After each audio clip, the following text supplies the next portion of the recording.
Om Namo Narayan. Om Namo Narayan and Namaste from Rishikesh.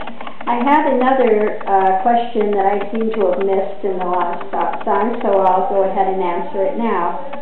Some talk about spiritual awakening as grades of attainment that are achieved through a process of initiation, like the order promoted such as illumination, self-realization, God-realization, or enlightenment. Would you bring some clarity to this? Yes, when I was in the order, I also received Shaktipat during one of the evening ceremonies, and Father Blyton knew exactly what had happened in the moment that it happened, and he looked at me and said, "You've entered the first stage of realization." And it sounds wonderful to say that and to hear that, but with the further that I've come on the path, then I would say that this would be counterproductive to tell somebody this. And the reason for this being is one thinks of enlightenment also in other traditions that is the end of the path. Okay, enlightenment is the culmination of it. God realization is the culmination. Self-realization is the culmination, because once you've recognized what is that God essence, it is also the same essence that is the life of all life and the death of all death. Okay?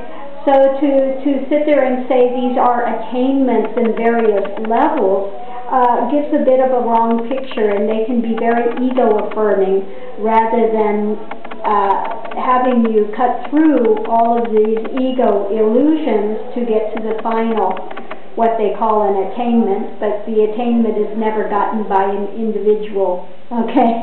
There's no persona that gets enlightenment, okay? There's no persona that gets God realization, because to get there into that Holy of Holies, one has to disregard ego at the door. This is the sacrifice to get in, okay?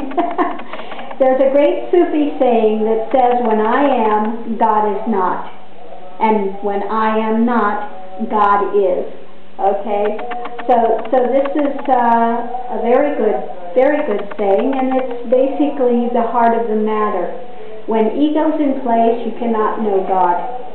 You cannot know the center of being, because one cannot see the face of God and live. Okay?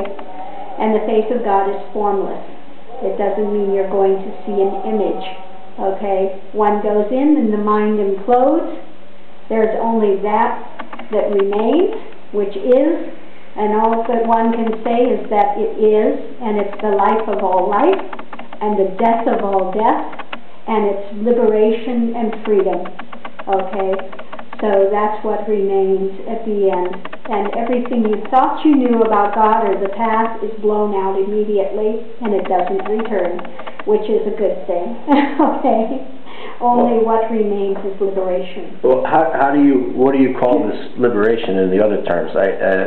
You call it cosmic consciousness, God realization, enlightenment realization. How do you term it? There are so many different terms. So many different terms. The terms are endless for it. But it's just the end of the path. When there's nothing that remains to be blown away, that's it. When you get to that point and it's absolutely beyond a doubt, it's more real than anything one sees in this realm, that's the end.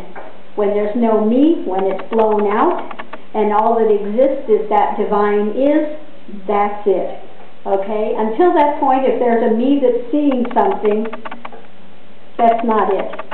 That's still in duality, that's still in Shakti, and one can see, yes, images of Shiva or Krishna or Jesus or any image along the way, okay?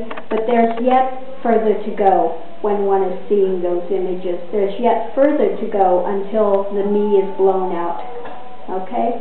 So thank you for these questions. Namaste and Om Namo Narayan.